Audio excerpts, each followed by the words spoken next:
happening? Welcome back to the Pass Alive. Thank you all for tuning in tonight for the Return of the Weekend Recap, the series where I showcase my flea market and antique mall finds. And this morning I went out to a flea market about an hour away. It was kind of cold. There wasn't a whole lot of people set up, but I did find some cards and other things, and also stopped by an antique mall and brought home some rookie cards I needed for my PC, and even some other things as well. But we'll start off with the very first thing I've acquired. This was actually an online pickup from eBay, and I am pretty freaking excited about this one. Now, if you've watched my channel, you may have seen me make videos about this a long time ago in the very beginning, but regarding King Arthur and the Knights of Justice, the short-lived cartoon from around 1992 with the super catchy 90s hair metal theme. They didn't really make a whole lot of stuff for King Arthur just because it wasn't on that long. They made a toy line and some other random novelties, and this is one of them. I came across this on eBay. I followed the search for King Arthur and the Knights of Justice on there for 10 years. I've never, ever seen this watch. I didn't know they existed, let alone finding one on the card. The seller had this at 30 bucks plus shipping. I offered him 25, and he took it, which I was pretty excited about. But, man, is that a really vibrant and retro card that this watch is on. The watch is of Merlin from the cartoon, but loved that show a lot back in 92, and started collecting everything surrounding it about 10 years ago, and I've never come across this, so I love to find these toys that I never knew existed all these years later as a grown man, and let alone on the card for a very good price too, for something that's super rare. Pretty stoked about the King Arthur and Knights of Justice Merlin watch. Today, the flea market about an hour away from me, I grabbed some cards. The first thing I came across, I wasn't passing on this, the 1970 Topps Willie Ma's, number 600. The price tag on this was 20 bucks, and I know the seller. I've bought off him for many years now. He's a very nice guy, but he's like, if you want that, I'll give it to you for 17 bucks. I was like, you know what? I have a good chunk of the 1970 set, a lot of it. And a lot of the big names, too. I did not have Willie Ma's. And although this card does have some creasing in it, it's way off center. Still Willie Ma's for 17 bucks for a set that I was trying to complete for the most part. I don't know if I ever will, but couldn't pass on that for 17 bucks to add to that set. The next one wasn't passing on one of my most favorite cards of all time. If I had to pick top 10 favorite cards, Thomas 90 Leaf would definitely be one of them. Obviously, I have a couple of this card in my PC already, but if I see them for a good price, I'm never going to pass on them, especially ones that are really nicely centered up, because I always forget what mine look like. This one, I think, might be better than the one in my rookie box, and for $5, I'll never pass up a iconic 90 Leaf Frank Thomas rookie. So I grabbed that from the same seller, also another very nice guy. He had a box in his car he brought out. He told me he had a Verlander 2005 Bowman Draft Gold. So Verlander's rookie year, the Bowman Gold, which I think these were one per pack. So pretty tough to pull a Verlander first year. And I was like, I definitely want that for my rookie box. He said 20 bucks, which is I think about half of what they typically go for. So pretty stoked on the Verlander Bowman Gold for my PC. So those were my pickups. I know not too many, but then I grabbed a stack of packs for us to rip. There was another guy at the flea market that had like just bins of packs for $1. So I picked out the ones I thought would be the most fun to rip. There was definitely some like the junkier, the junk wax in there as well.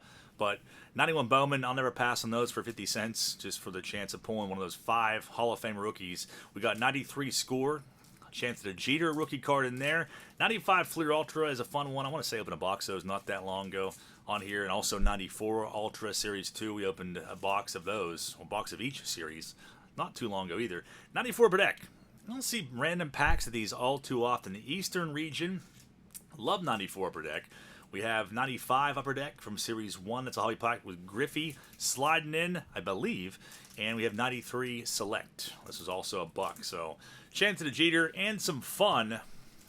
Let's do it. We'll start with 91 Bowman and see what we can find in my beloved 91 Bowman pack. We got a foil Rod Carew, the golden foil stamp on there. Big set, but lots of good rookies to be found in 91 Bowman, none of which we're going to find. Orlando Merced, rookie card, would have been stoked on that as a young lad. And there's also a Darryl Kyle rookie card. who left us too early. So nothing really too crazy in that pack. Might as well do this one next. It's been a while since I've opened 95 Upper Deck. Definitely was buying a good bit of Upper Deck in the mid-90s. There's a Garrett Anderson fake rookie card. The special edition foil of CJ. But nice design, though. Roberto Alomar sliding in there. Darryl Kyle, 2 packs in a row. Bunting on that one. Moises Alou, Forever and Omen, or at least his 90 scorecard is around here. Derek May, a Greg Maddux subset card. Let's see if we get any inserts out of here. Tito Martinez, Tim Raines. We got a Jay Bell. Mariano Duncan. And look at that. One of the best cards in the set. We got the Jeter Star Rookie card. That's pretty awesome over 1 pack. I would say that is one of the best cards you can possibly pull from the base set at least. Not a rookie, of course. We're all well aware of Jeter's rookies being in 93, but still a sweet card nonetheless. And Garrett Anderson, the guy who had 1 true rookie card in 92 Bowman. To end that pack, we got 5 remaining. I'm excited. 94 Ultra Series 2. Ultra was they always made good on stuff and inserts in their packs, and they were easy to pull.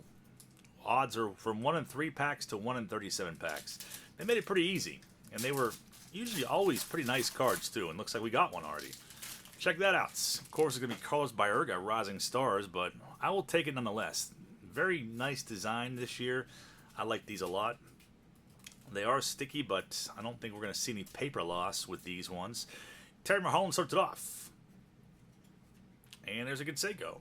Unfortunately, it's not his 94 per deck Canseco, where he's holding a shovel for whatever reason, but we'll take it. Gabe White, there's a Mike Devereaux, Tim Naring, Omar Vizquel, Dave Justice, and that Battle Cry. Pete Walker, we have the 125th anniversary. This card's pretty cool, though. I like the foil on here.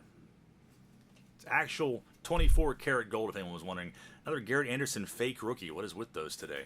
And a Rising Star, Carlos Baerga coming up. These cards were sick, though. These cards were definitely sick for the time. I feel like back in 94, pulling that Carlos Baerga would be pretty freaking awesome.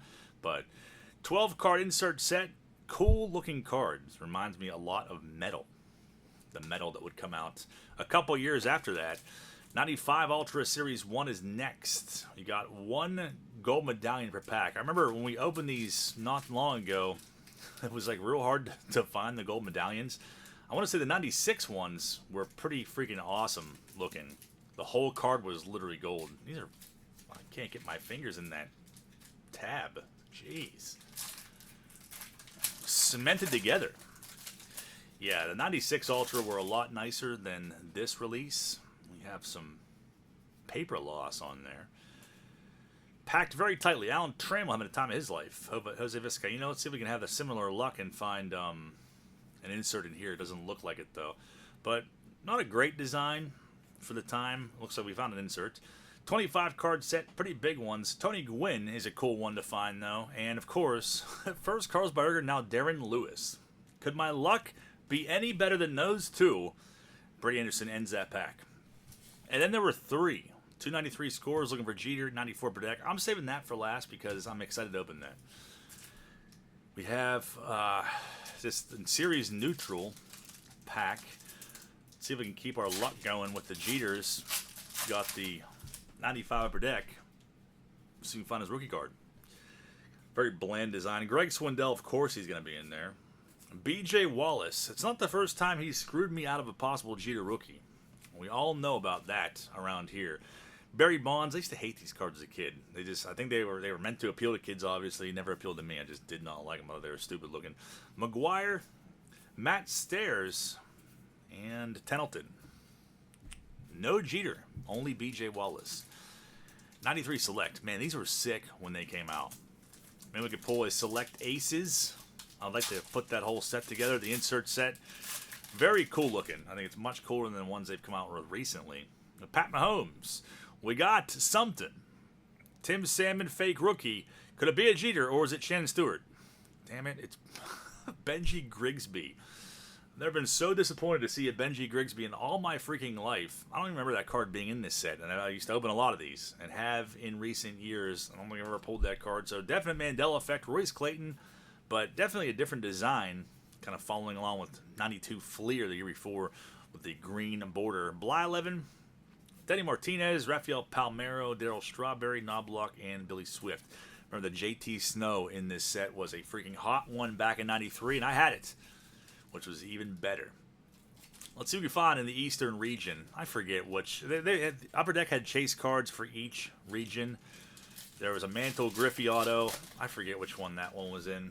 Was it Eastern? I can't remember, but boxes are super expensive. There was I think there's a Jordan auto, an A-Rod auto that were chase cards, but I'd like to have more of these, but they brick pretty easily too. Edgar Martinez, Bobby Munoz, Roberto Hernandez, but cool design.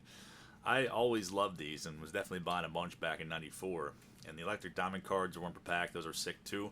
Looks like we're going to kind of get shafted here and get a Rob Dibble, but man, those are sweet. I like those.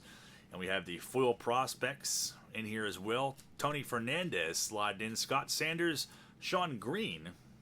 There's a Ripken subset home field advantage. We got a Sean Green alumni card, though. That was definitely a decent one at one point. A-Rod also has one in the set. And Wayne Gomez is going to end this pack. So we didn't really strike gold in any of those packs, but still for $1 a piece for some kind of random ones you don't really get to open too often, I will do that every single time.